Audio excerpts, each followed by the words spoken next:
저희가 이 땅 가운데 살아가면서 변치 않는 그리고 영속하는 기쁨을 누릴 수는 없사오나 오직 주님 안에 있을 때에 그러한 기쁨을 저희가 누릴 수 있음을 기억하기 원합니다. 하나님 안에서 저희가 살아가는 이 길들이 좀 평범한 인생 가운데에서도 또는 굴곡 있는 인생 가운데에서도 저희들에게 빼앗기지 않는 기쁨을 주는 것일 수 있도록 저희가 항상 주 안에 있을 수 있도록 하여 주시고, 주께서 언제나 우리 마음의 평안을 지키시기를 간절히 간구드립니다. 하나님께서 우리에게 허락하시는 그 기쁨이 예수님께 있다는 사실을 기억하고 저희가 아침마다 이렇게 말씀과 또한 기도로 주님 앞에 나오기를 원합니다. 저희의 마음 가운데 무엇이 있든지 이 시간 평안케 하여 주시고, 주의 말씀을 통하여 저희 자신을 그리고 하나님을 그리고 세상을 올바르게 보고 판단하며 지혜롭게 상황을 대처할 수 있도록 주께서 은혜 주시기를 간절히 간구드립니다. 하나님 말씀 가운데 당신의 영광을 드러내 주시옵소서. 주의 영광을 온전히 보았을 때에, 주의 영광을 누렸을 때에서야 비로소 이 땅의 것들이 하찮아 보이기 시작하고 그 가치를 인지하게 되며 저희가 참 그에 어울리는 삶을 살아갈 수 있을 것 같습니다. 주와 함께 하시기를 다시 한번 간구드리오며 우리 주 예수 그리스도의 이름으로 기도드렸습니다. 아멘. 네, 요한복음 5장입니다.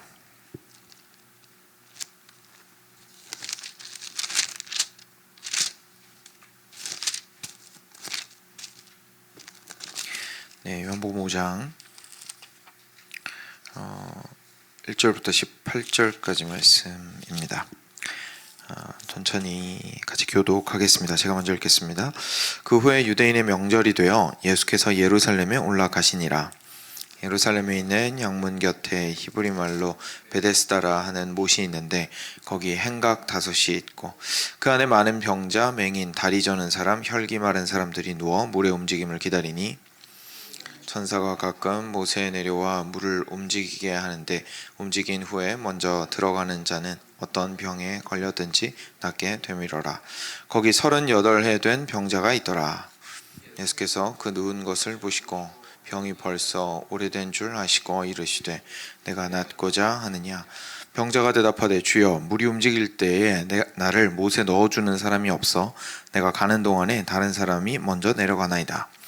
예수께서 이르시되 일어나 내 자리를 들고 걸어가라 하시니 그 사람이 곧 나와서 자리를 들고 걸어가니라. 이날은 안식일이니 유대인들이 병 나은 사람에게 이르되 안식일인데 내가 자리를 들고 가는 것이 옳지 아니하니라. 대답하되 나를 낫게 한 그가 자리를 들고 걸어가라 하더라 하니 그들이 묻되 너에게 자리를 들고 걸어가라 한 이 사람이 누구냐. 고침을 받은 사람은 그가 누구인지 알지 못하니 이는 거기 사람이 많으므로 예수께서 이미 피하셨음이라. 이후에 예수께서 성전에서 그 사람을 만나 이르시되 보라, 내가 나았으니 더 심한 것이 생기지 않게 다시는 죄를 범하지 말라 하시니 그 사람이 유대인들에게 가서 자기를 고친 이는 예수라 하니라. 그러므로 안식일에 이러한 일을 행하신다 하여 유대인들이 예수를 박해하게 된지라. 예수께서 그들에게 이르시되 내 아버지께서 이제까지 일하시니 나도 일한다 하시매 유대인들이 이로 말미암아 더욱 예수를 죽이고자 하니 이는 안식일을 범할 뿐만 아니라 하나님을 자기의 친아버지라 하여 자기를 하나님과 동등으로 삼으심이로라. 아멘. 네. 오늘은 베데스다 못가에 있는 38년 된 병자, 역시 아주 유명한 이야기죠. 네, 이야기와 그리고 그 이야기에 이제 자연스럽게 이어서 생겼던 안식일 관련된 논쟁에 대해서 다루고 있습니다. 이제 시작부터 보겠습니다. 유대인의 명절이 되었다라고 했는데요. 이제 정확하게 사실 어떤 명절인지는 알 수가 없습니다. 명절은 6월절도 있고 나팔절, 불임절 다양하게 있는데 근데 이때는 정확하게 앞뒤 문맥도 정확한 시점을 알려주고 있지는 않아서 유추하기도 어렵고 그래서 정확하게 어떤 명절인지 저희가 알기는 어렵고요.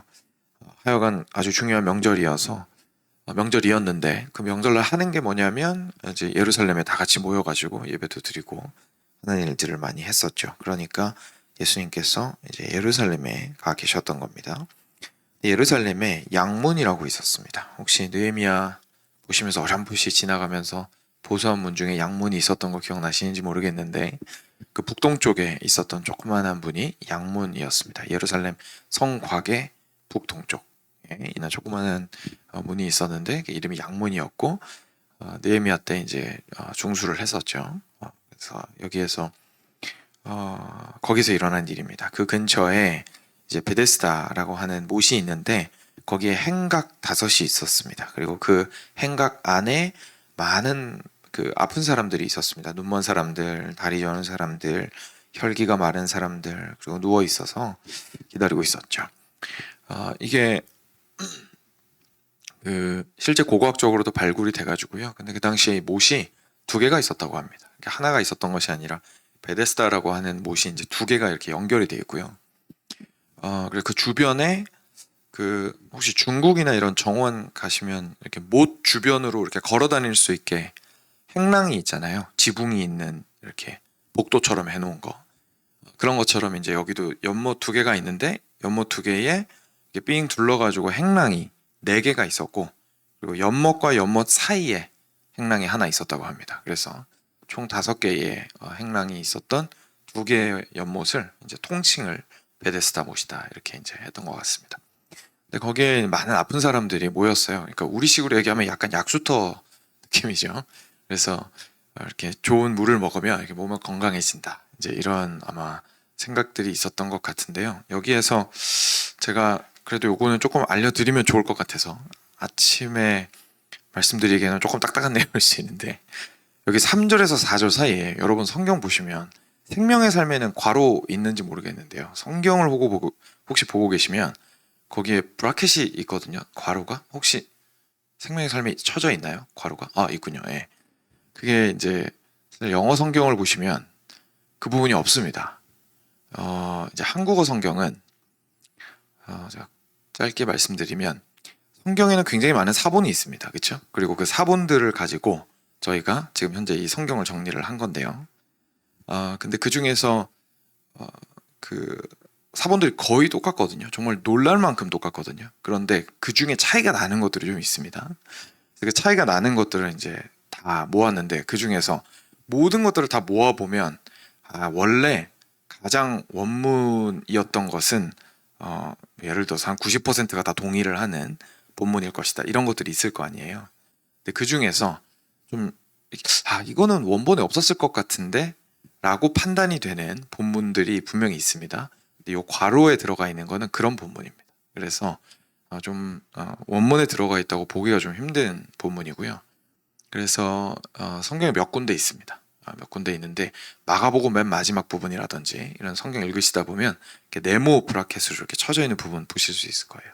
근데 이게 이제 저희는 프린트가 그 하나님의 영감을 받았다고 하는 성경과 동일하게 지금 프린트가 돼 있다 보니까 이제 좀 볼 때 이런 말 들으면 조금 마음이 그럴 수가 있는데 영어 성경 보시면 이게 아예 빠져나와 있고 밑에 각주로 써 있습니다. 각주로 어떤 사본에는 이런 내용이 추가되어 있습니다라고 하면서 저희가 지금 괄호 안에 써 있는 내용이 밑에 써 있습니다. 그래서 NIV나 ESV나 지금 사용하는 성경들은 그렇게 돼 있고요. 아마 한국어 성경 편집할 때는 요거를 그냥 괄호로만 표시를 하고 추가하는 걸로 편집을 하셨던 것 같아요.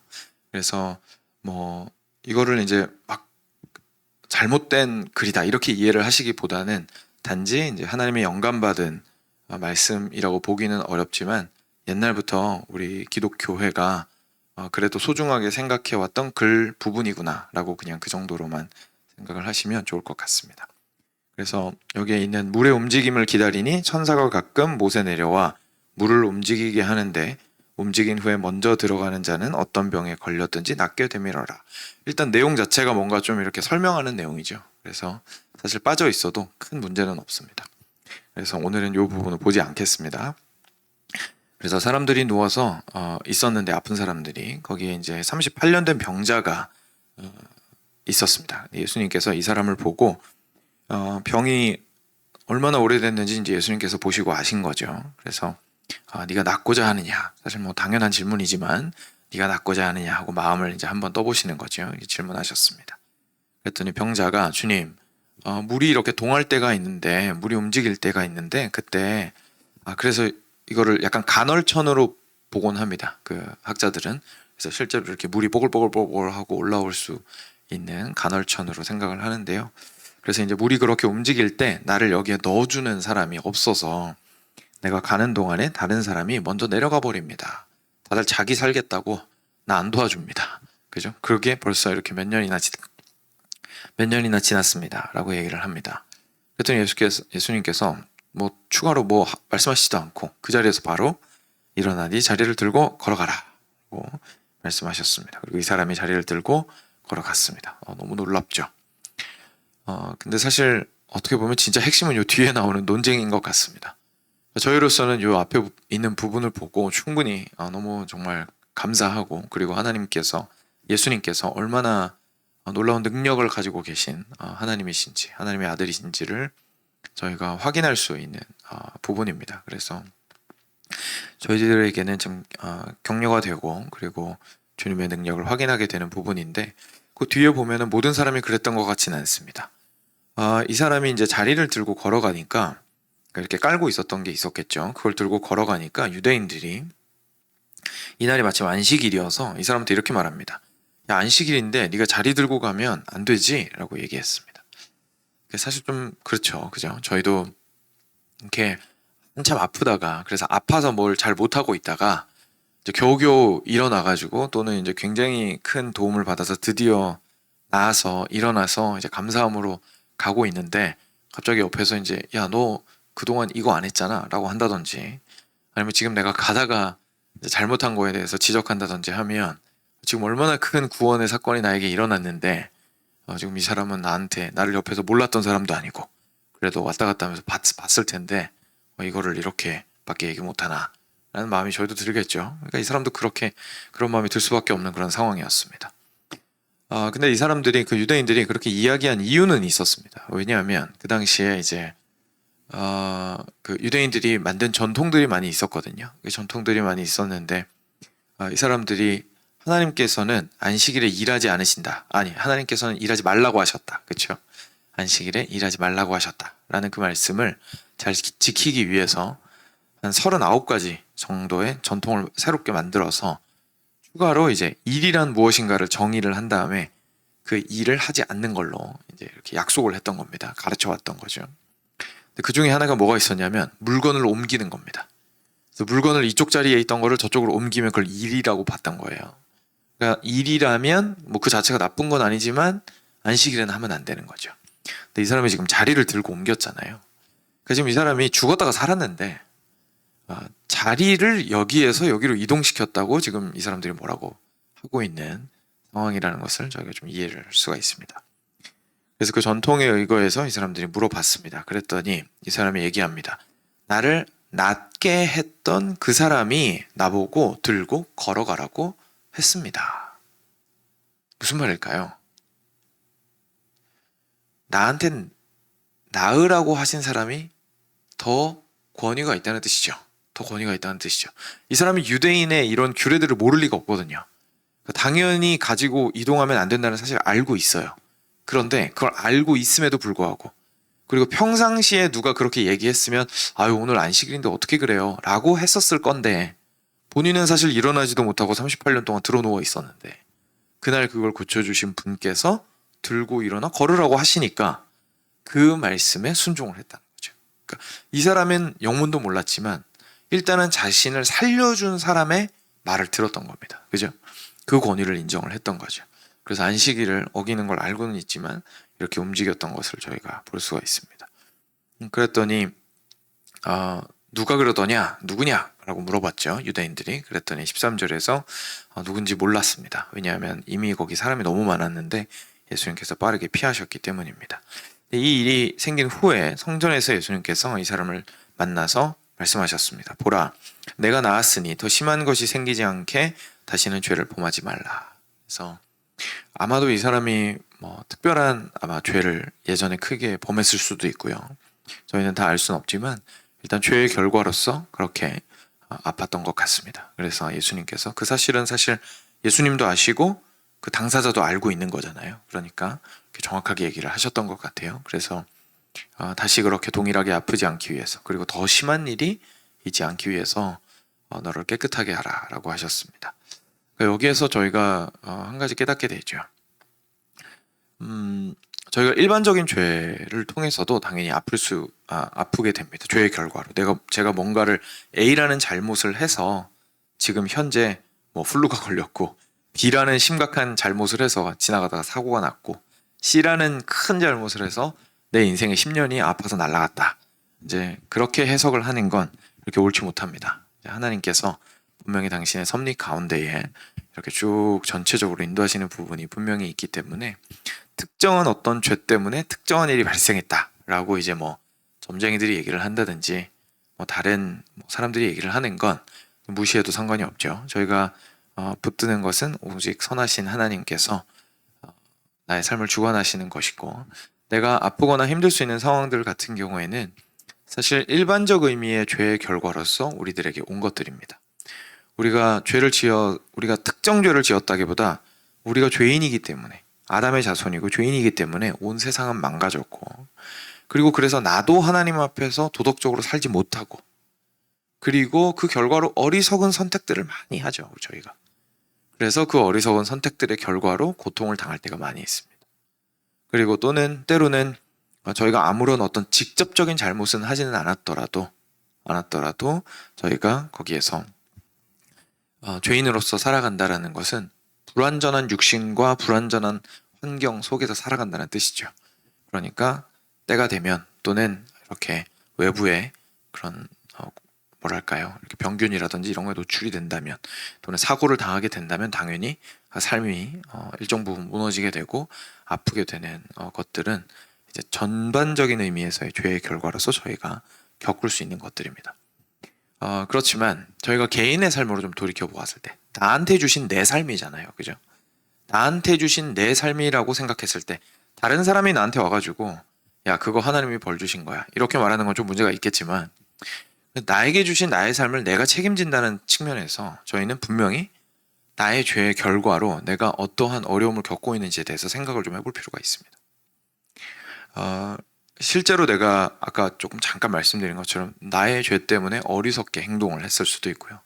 나의 죄 때문에 잘 성실하게 관리하지 못했을 수도 있고요. 그리고 실제로 정말 상관이 직접적으로 내 죄와 죄의 결과가 별로 그렇게 직접적으로 없다 할지라도 하나님께서 나를 사랑하시고 가르치시고자 인생의 채찍을 드신 걸 수도 있습니다. 그래서 개인적으로 자신의 삶을 좀 돌이켜 볼 때는 하나님 앞에서 자신의 죄를 좀 돌이켜 보는 것이 지혜로운 것입니다. 그리고 예수님께서는 그 사실을 아셨기 때문에 그렇게 말씀을 하실 수 있었겠죠.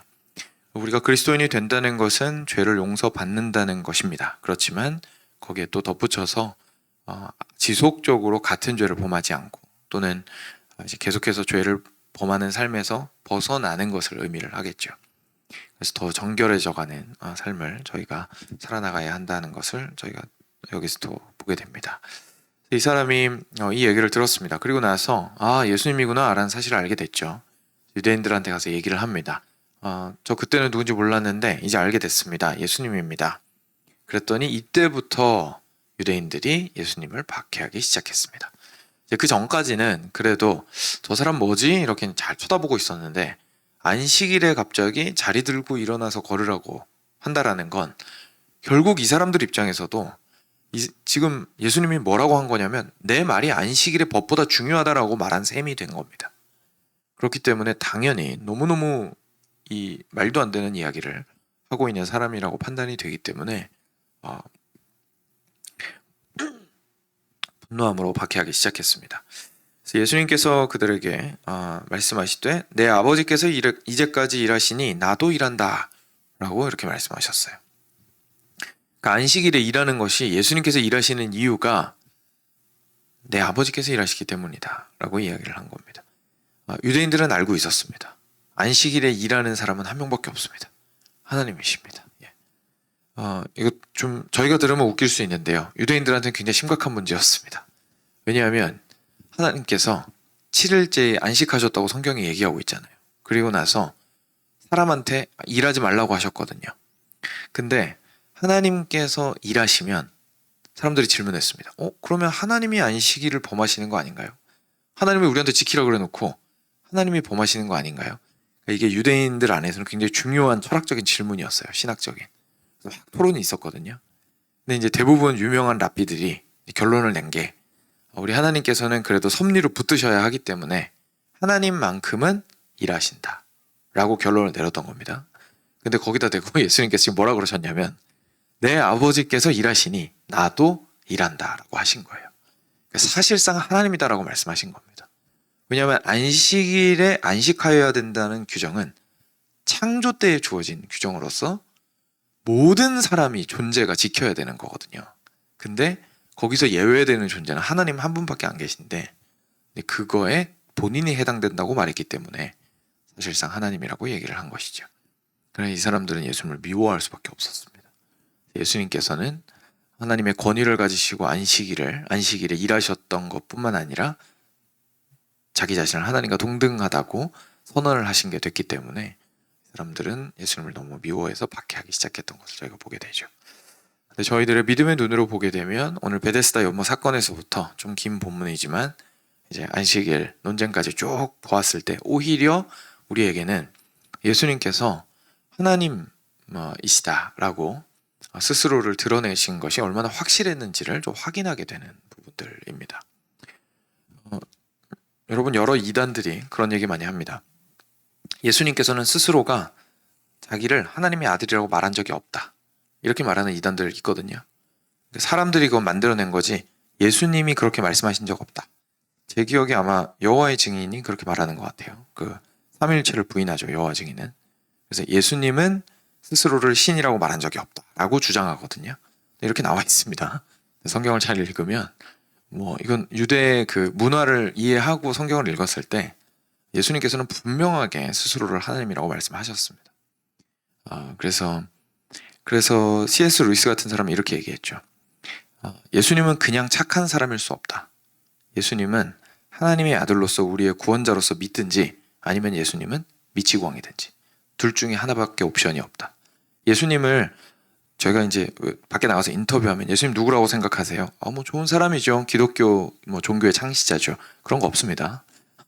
왜냐하면 자기를 하나님이라고 말하는 사람은 미쳤거나 진짜 하나님의 아들이거나 둘 중에 하나입니다. 그렇죠? 그래서 저희가 예수님을 바라볼 때에도 예수님을 온전히 믿는다면 우리는 그분을 단지 선한 분으로 믿는 게 아니고 선지자 중에 한 분으로 믿는 것도 아니고 그분은 그 행랑에 누워 있었던 38년 된 병자를 바로 당장 말씀으로 낫게 하실 수 있는 능력이 있는 분이시며 안식일에 하나님과 동일하게 일하실 수 있는 권위를 가지신 하나님이시라는 사실을 저희가 믿는 것입니다. 그 사실을 저희가 좀 기억하시면서 우리가 예수님의 이름을 부르면서 기도하는데 우리가 부르는 그 이름이 얼마나 크신 이름인지 다시 한번 좀 기억했으면 좋겠습니다. 네, 이 시간 들으신 말씀 기억하시면서 주님께 나아가도록 하겠습니다. 같이 기도하겠습니다.